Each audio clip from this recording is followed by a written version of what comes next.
messieurs, bonsoir, bienvenue au 20h30 sur la CR TV. Bonsoir Valérie. Bonsoir Evelyne, mesdames, messieurs, bonsoir. Voici les titres de l'édition de ce mercredi 25 février 2015. Finances publiques, la grande traque, une vaste opération d'identification et de recensement des pensionnés et ayants droit a démarré ce matin. Il s'agit surtout de débusquer les pensionnés fictifs. De l'huile de table encore au menu ce soir pour interroger la norme en vigueur au Cameroun. Elle existe bel et bien. Elle recommande entre autres que les huiles soient enrichies en vitamine A, mais cette norme n'est pas toujours respectée. C'est l'enquête du 20h30. Un cadeau qui tombe bien, c'est l'Institut national de formation professionnelle du Cameroun qui sera construit à Yaoundé, un don du gouvernement coréen. La pose de la première pierre de l'édifice a été l'occasion de célébrer aujourd'hui la coopération entre Séoul et Yaoundé. Voilà pour les titres. Mesdames, Messieurs, une fois encore, bonsoir. D'abord, cette annonce, la Cour suprême fait sa grande rentrée demain. Ce sera au cours d'une audience solennelle prévue à 11h. Elle sera présidée par le premier président de la Cour suprême.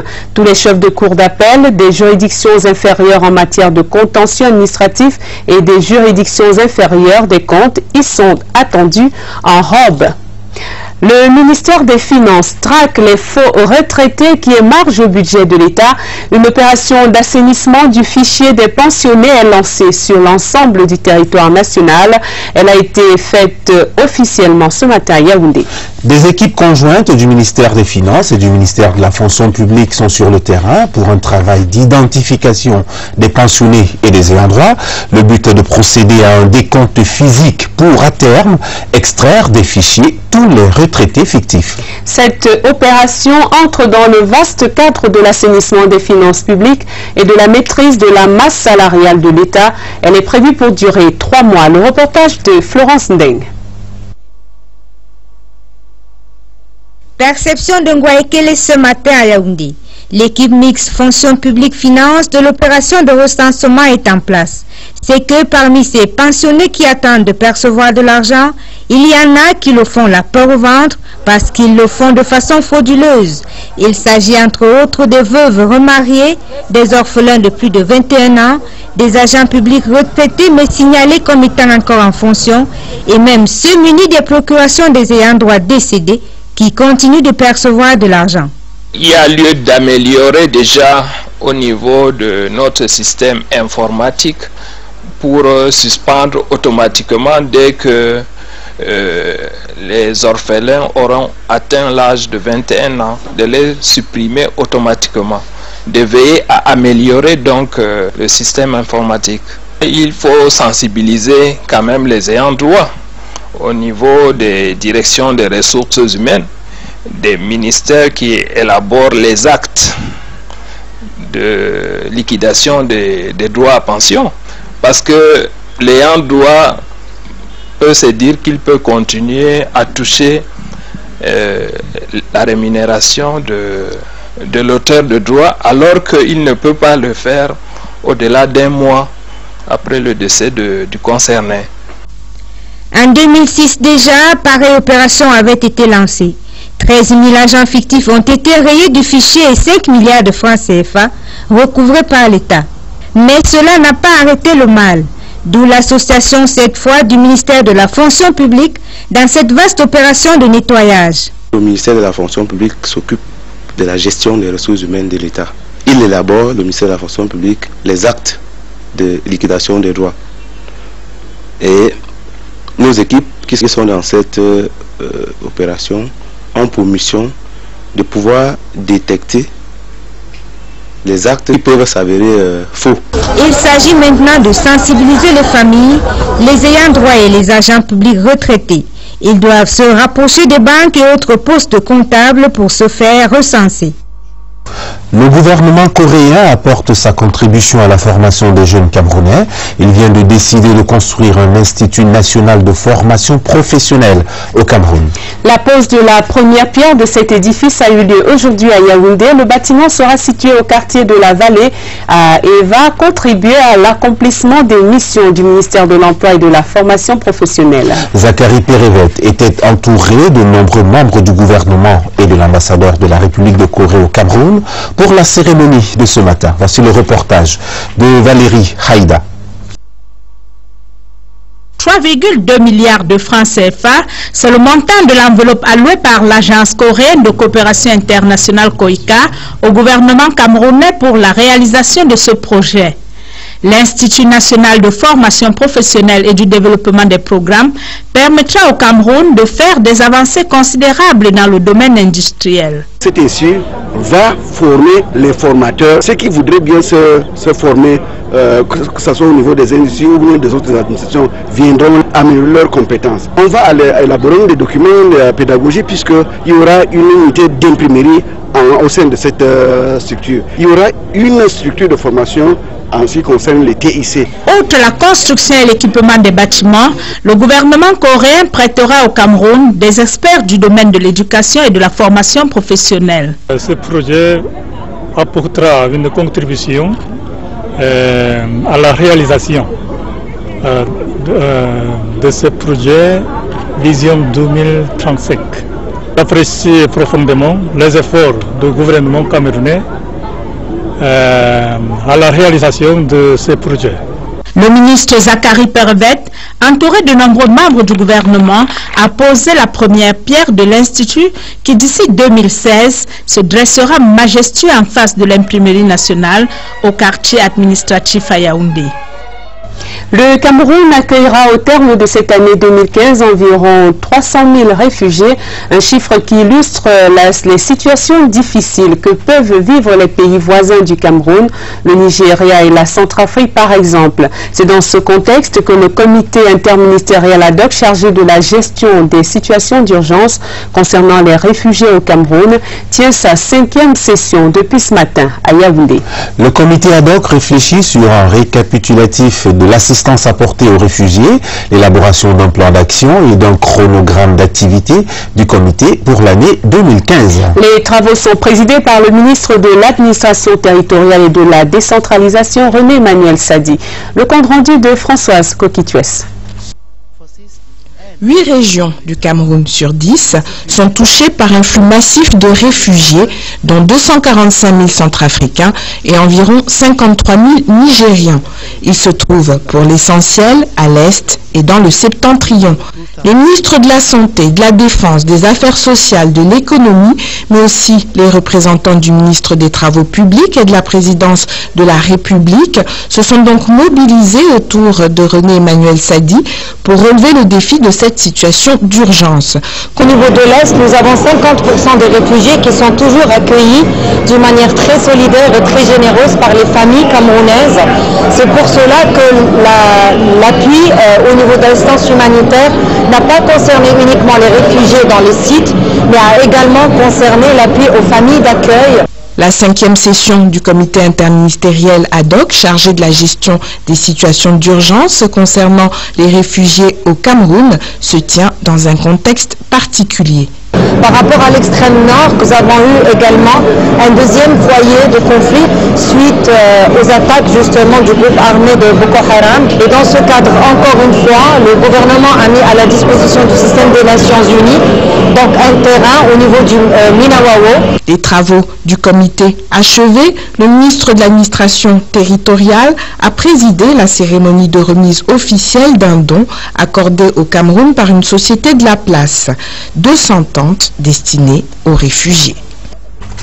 Vous le savez, des experts sont réunis à Yaoundé depuis hier pour organiser la riposte à la cybercriminalité dans l'espace de la communauté économique des États de l'Afrique centrale. L'espace virtuel accumule ses victimes, escroqueries financières, arnaques, usurpation d'identité. La toile est devenue prédatrice. Les spécialistes pensent que la première barrière est l'information du grand. Après, il faut élaborer de nouvelles modalités techniques et sécuritaires pour traquer les cybercriminels, une tâche ardue, d'autant que le terrain de la recherche est abstrait et virtuel. Voici les explications d'Elvis Ndimba. L'heure n'est plus aux interrogations. La vie humaine se fait et se fera désormais avec Internet. Absolument. La réalité de la cybercriminalité ne doit éloigner personne des atouts de la toile. Ce qu'il faut, c'est une stratégie efficace pour lutter dans chaque pays.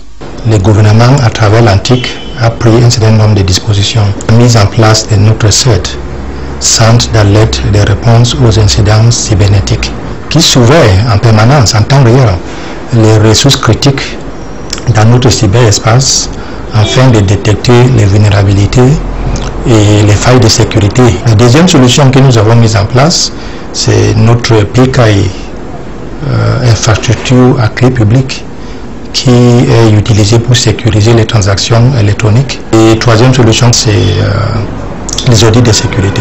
Si la stratégie est une affaire d'experts, sa mise en œuvre doit fortement impliquer les populations bénéficiaires des services Internet très exposées aux dangers que font courir les cybercriminels. Mais Internet est d'abord un réseau sans frontières. C'est pourquoi la coopération est vitale. Sur le net, effectivement, il y a des criminels.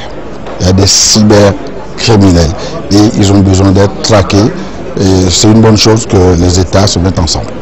Il faut une synergie d'action entre tous les États de la CEAC, du point de vue de législation, harmonisation des textes législatifs, harmonisation des mesures judiciaires et harmonisation également des ressources humaines. Vendredi, les ministres des pays de l'Afrique centrale donneront une dimension politique suffisante aux propositions pertinentes que rassemblent ces jours-ci les experts à Yaoundé. Nous poursuivons notre voyage sur les autoroutes de l'information et de la communication. L'escale prévue ce soir interroge les usages d'Internet et les avantages à en tirer au quotidien. Dans un secteur aussi stratégique que celui de la douane, Internet est venu révolutionner les pratiques. Illustration au port de Douala avec l'avènement du guichet unique du commerce extérieur. La révolution est venue de cette interface virtuelle qui réduit les procédures, simplifie les opérations et limite les contacts humains à l'essentiel. La qualité du service en ressent. Notre reporter est allé le vérifier. Daniel Menanga. Nul n'entre ici sans montrer patte blanche. La haute technologie garantit un meilleur contrôle des marchandises au port autonome de Douala. Illustration au guichet unique des opérations du commerce extérieur. Nous passons donc d'un système manuel à un système totalement dématérialisé grâce aux outils de technologie de l'information et de la communication. Donc c'est le grand changement que se passe au moment sur la préfecture de Douala. La dématérialisation des procédures s'applique à mesure que les services s'imprègnent des nouvelles technologies. Depuis 2009, les douanes ont adopté le système de localisation mondiale, GPS. C'est un système de géolocalisation par satellite, donc qui permet le suivi des cargaisons qui sont sur les canaux, le long du corridor Douala-Djamena et Douala-Bangui. La marchandise est tout au long du corridor, son itinéraire est suivi sur un écran comme celui-ci, comme à droite, qui permet d'éviter les déperditions des marchandises. Système de contrôle d'accès biométrique et autres applications à distance, des stratégies virtuelles qui peinent à se concrétiser sur le terrain. Nous sommes à la croisée des chemins, dans la mesure où c'est un passage obligé, tout doit être modernisé. On a fait beaucoup d'efforts pour moderniser d'abord son système informatique. Il faut que tous les acteurs de la place portuaire du commerce extérieur puissent se moderniser. Avec la limitation des déplacements, les usagers sentiront mieux l'impact de ces innovations technologiques. Poursuivons cette autre série sur les huiles végétales au Cameroun. Ce soir, nous faisons un gros plan sur la norme en matière d'huile de table. Elle est définie par l'Agence des normes et de la qualité. Les huiles de table vendues au Cameroun doivent obéir à la norme NC 77 2002-2003, révisée en 2011, que je vous explique. C'est une norme qui exige, par exemple, que ces huiles soient enrichies en vitamine A et en d'autres composantes alimentaires, dans des proportions bien déterminées. Allons donc sur le terrain, voir de plus près les conditions d'accès des huiles de table sur le marché camerounais. C'est une enquête signée Lucrèce Medoundiemba. Des huiles végétales dans nos marchés et supermarchés, il y en a pour tous les goûts et pour tous les prix. Cependant, qu'elles soient importées ou produites localement, ces huiles doivent obéir à la norme camerounaise en la matière.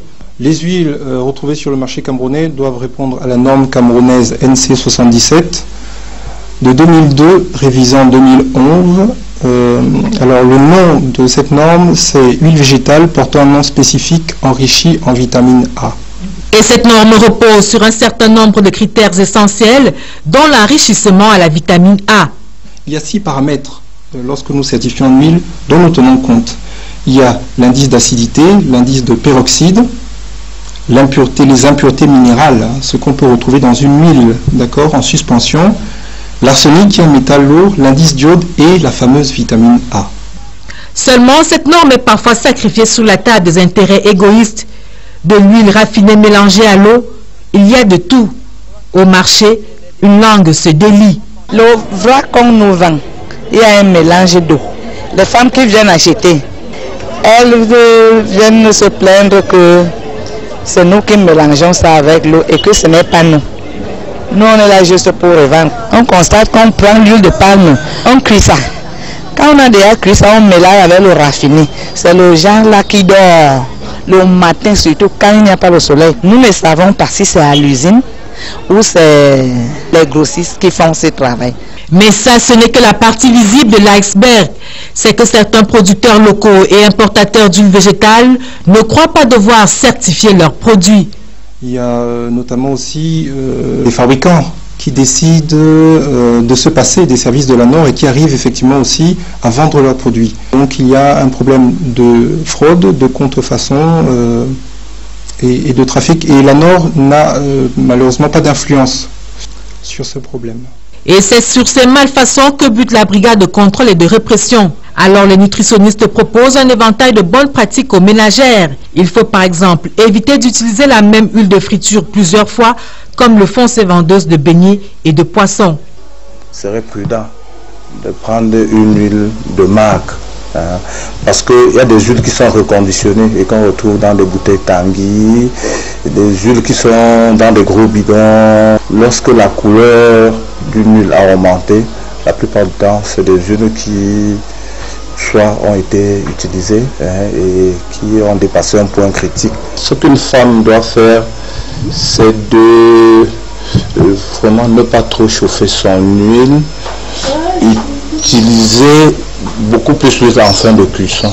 La friture, ce n'est pas quelque chose de conseillable aux utilisateurs ou aux ménagères. Il y a d'autres choses. Pourquoi parce que la plupart du temps, elles ne savent pas la... En clair, mesdames, tout ne doit pas toujours baigner dans l'huile. Suite de la série demain. Barrage hydroélectrique de Memvele, le projet vient de franchir une étape décisive de sa réalisation. La deuxième dérivation du fleuve Ntem a eu lieu hier lundi, enfin en début de semaine. Opération clé menée avec succès. La dérivation du fleuve a attiré à Niabizane, site du chantier, tous les acteurs de premier plan de ce projet d'envergure. C'est qu'à ce stade, on peut sereinement projeter la livraison de l'ouvrage pour juin 2017. La mise en service du barrage hydroélectrique de Memvele est très attendue. Elle mettrait en disposition quelques 211 MW de capacité énergétique. Rabiatoula revient de Niabizane dans la vallée du Ntem, c'est dans la région du Sud. Le geste est symbolique, mais lourd de sens pour ces travailleurs. La coupure du ruban, solennelle ce lundi à Niabizane, ouvre la voie à la phase 2, ultime phase des travaux de l'aménagement hydroélectrique de Memvele. Depuis le 31 décembre 2012 qu'on a commencé les travaux du projet de Memvele, nous avons surmonté beaucoup de difficultés. Finalement, nous avons réalisé la deuxième phase de dérivation et cela marque que nous avons fait un pas très important. L'action charnière dans ce changement de phase, la voici. Ici, on l'appelle seconde dérivation du fleuve Ntem. En fait, une déviation des eaux de la rivière vers cet ouvrage, l'évacuateur principal des crues, dont les travaux sont achevés. Une fois qu'on s'est assuré que tout marche bien, là, on a autorisé la dérivation. Ça veut dire que c'est un élément crucial dans la construction de cet ouvrage. Pour en arriver là, il aura fallu 2 années non-stop d'ouvrage avec 1500 Camerounais et près de 500 Chinois. Un travail à la chaîne, 7 jours sur 7, 24 heures sur 24. Globalement, le taux d'exécution est de 60% aujourd'hui, en avance sur les délais prévus, selon le directeur du projet Dieudonné Bissot. Dès le 30 juin 2017, devrait jaillir de ce site 211 MW d'énergie électrique, un gros renfort en électricité pour le réseau interconnecté sud. Yaoundé, la capitale, fait partie des grandes zones cibles. Préservation de la fortune publique, le contrôle supérieur de l'État a annoncé hier de nouvelles modalités d'intervention. La simple dénonciation suffit à engager la procédure dite de vérification d'urgence. L'annonce du ministre délégué à la présidence chargé du contrôle supérieur de l'État a suscité quelques interrogations, notamment sur l'opportunité de telles mesures et sur les garde-fous aménagés pour prévenir les dérives. Le gendarme financier de l'État justifie ces nouvelles dispositions par la nécessité d'affiner la traque contre les mauvais gestionnaires et les prédateurs des finances publiques. Les explications de Claristan. Le contrôle supérieur de l'État met le cap sur l'excellence managériale et déploie à cet effet son éventail de missions et attributions. En vue de promouvoir et de garantir la protection de la fortune publique, des procédures de vérification d'urgence mises en œuvre dès l'exercice budgétaire en cours seront très usitées.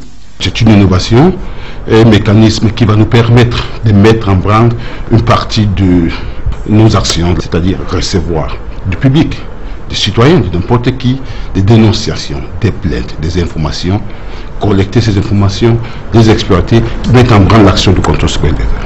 Quelle est la valeur ajoutée de cette nouvelle forme d'audit par rapport au programme annuel d'audit et aux missions spéciales? Les enjeux sont multiples, dont le plus important, c'est de permettre la proactivité du contrôle supérieur, permettre au contrôle supérieur de réagir immédiatement dès que le contrôle supérieur reçoit une information sur les atteintes à la fortune publique, de pouvoir réagir de façon rapide. Sous quelle forme se réalisera cette attribution nouvelle? Il y aura un mécanisme qui sera mis en place, soit des lignes téléphoniques rouges, des comptes email, où on peut envoyer des plaintes ou bien des dénonciations écrites. Après, il y a un service qui est chargé d'exploiter ces informations. Pour un déroulement normal et satisfaisant des procédures de vérification d'urgence, le contrôle supérieur de l'État en appelle au sens de la rigueur dans la gestion et à la capacité d'autodiscipline des gestionnaires publics et de leurs collaborateurs, ainsi qu'à l'esprit de collaboration de tous. Le ministre de la Communication informe la presse nationale et internationale que dans le cadre de l'opération Chaîne de solidarité nationale, une cérémonie de remise officielle de dons en denrées et produits alimentaires offerts par des entreprises camerounaises au bénéfice de nos forces de défense et de sécurité engagées au front et de nos populations des zones frontalières sera organisée demain, jeudi 26 février 2015 à 11h à la base aérienne 101 de Yaoundé. La mise à disposition de ces dons est le fruit d'une initiative conduite par le ministre du Commerce en partenariat avec les acteurs de son secteur de compétences.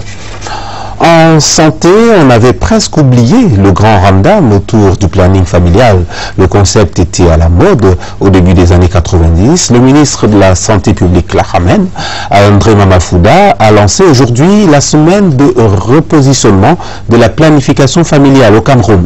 Toute la semaine, on parlera donc de contrôle des naissances, d'espacement des maternités, de contraception. L'objectif est de doubler le taux de prévalence contraceptive à 30% au Cameroun d'ici 2020. Le ministère se propose par ailleurs d'investir dans l'achat des préservatifs en qualité et en quantité. Ton avenir, ton choix, ta contraception, c'est le thème de cette campagne. Une autre façon, dit-on, de lutter contre la mortalité maternelle et néonatale. Voyons comment avec Lucie Colette à vous.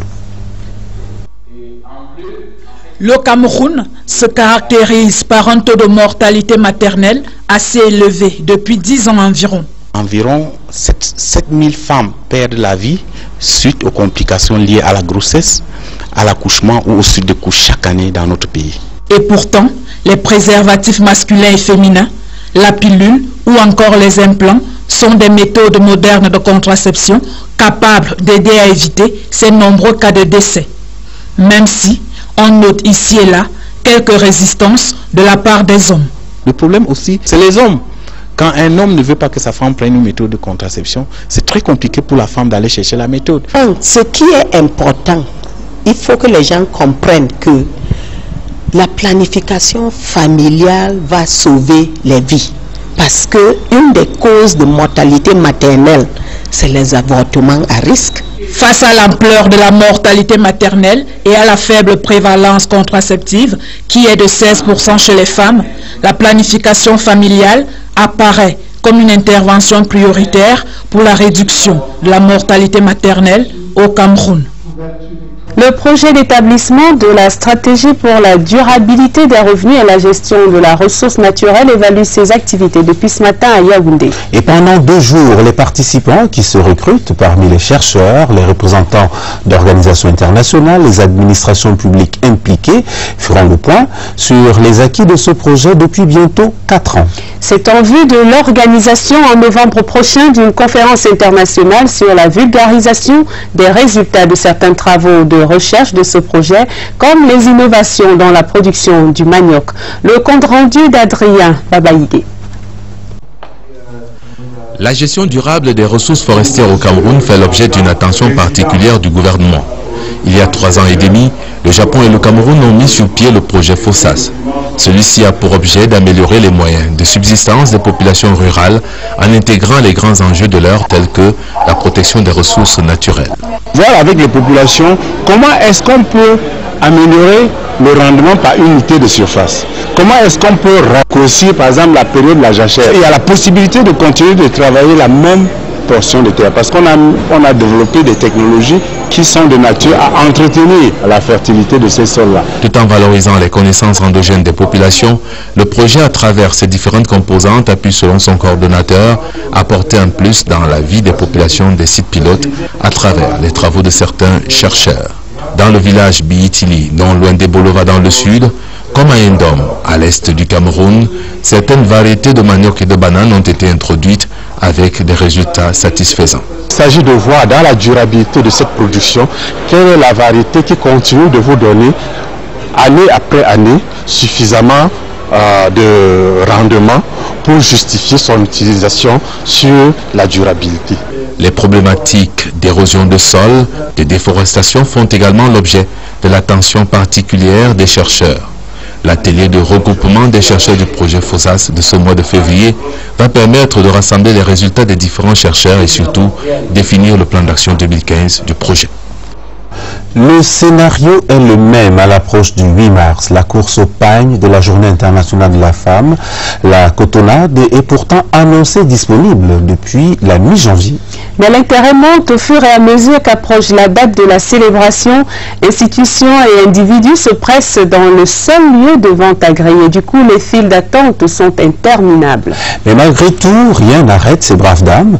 Il faut se procurer ce pagne, ce signe de reconnaissance.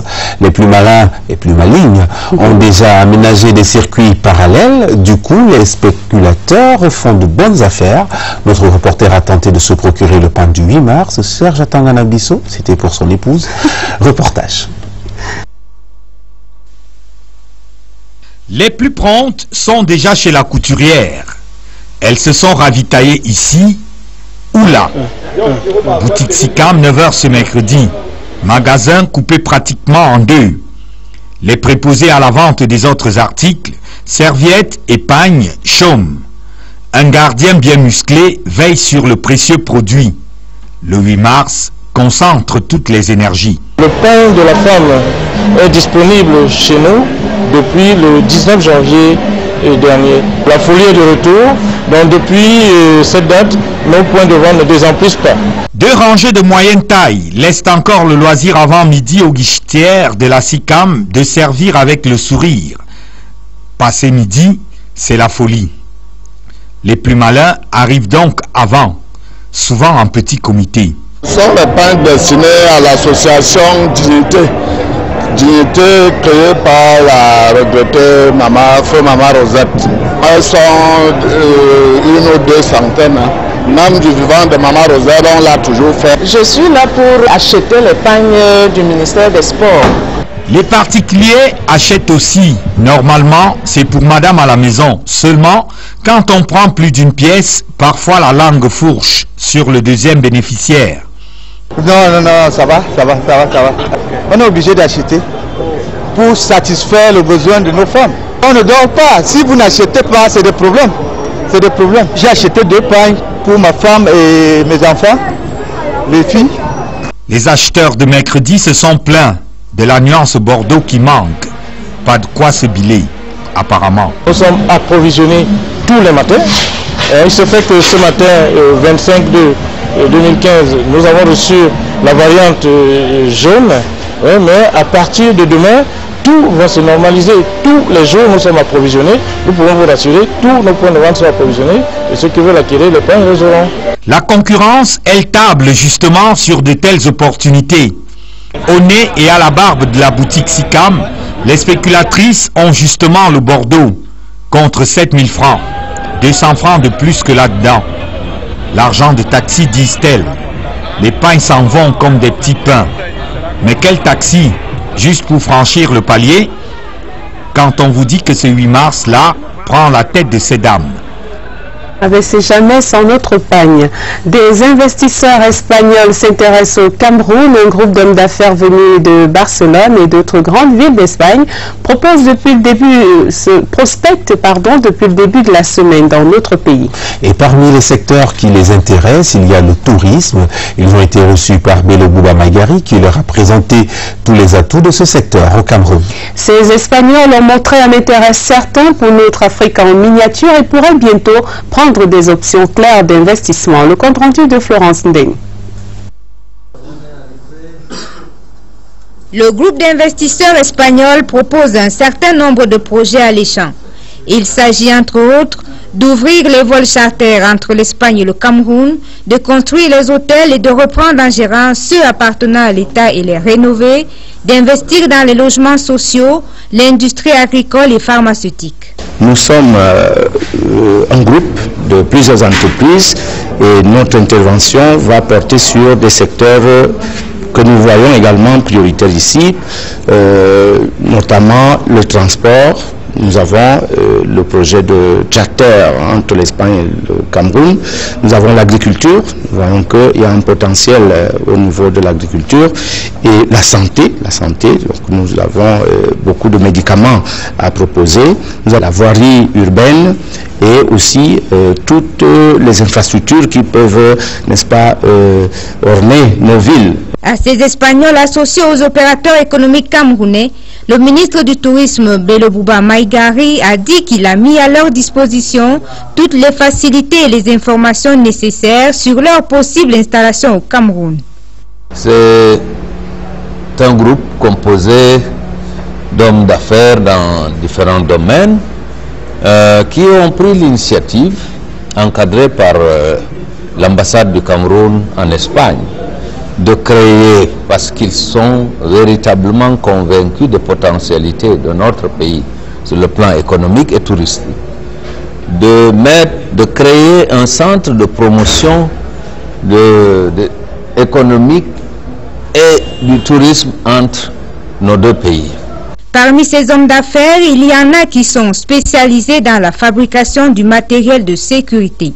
C'est pour cela qu'ils quittent le ministère du Tourisme pour une audience au ministère de la Défense. C'est une image de l'immeuble de l'émergence comme on ne l'a jamais vu. Regardez, c'était hier, pendant une bonne partie de la soirée, l'immeuble l'émergence complètement plongé dans le noir au cœur de la capitale. La faute à une coupure d'électricité, la faute aussi à un groupe électrogène qui n'aurait pas pris le relais aussitôt. Ce serait faute de kérosène pour l'alimenter. L'immeuble de l'émergence inauguré l'année dernière abrite aujourd'hui au moins 3 ministères. Et puis cette note à l'étranger, lutte contre Boko Haram, les soldats tchadiens lancent une contre-offensive après les affrontements près de Gambaro en territoire nigérian. Les combats d'une rare violence ont fait plus de 200 morts côté Boko Haram, selon l'armée tchadienne qui déplore un mort et 9 blessés. Et pendant ce temps au Niger, toujours sur le front contre Boko Haram, le président du Bénin, les présidents du Bénin et du Togo se sont rendus à Niamey pour dire leur soutien à leur homologue, le président Issoufou, dont l'armée est, elle aussi, engagée dans les combats contre les djihadistes. Les trois chefs d'État ont dit leur détermination à mettre un terme aux exactions de Boko Haram. Et puis cette note en sport football, élection à la Fédération camerounaise de football donc, la FIFA vient de réagir. Le mandat du comité de normalisation a été prorogé jusqu'au 20 mars prochain. Le dit mandat devait prendre fin ce samedi. La décision fait suite au verdict rendu par le tribunal arbitral du sport et qui a interrompu le processus électoral. C'est donc ici, mesdames, messieurs, que s'achève cette édition de votre journal. Merci de votre bien aimable attention. Retrouvons-nous demain lorsqu'il sera 20h30. D'ici là, vous restez sur les programmes de la CRTV. Bonsoir. Bonsoir, Émilie. Bonsoir, Valérie. Mesdames, messieurs, merci de rester sur notre antenne.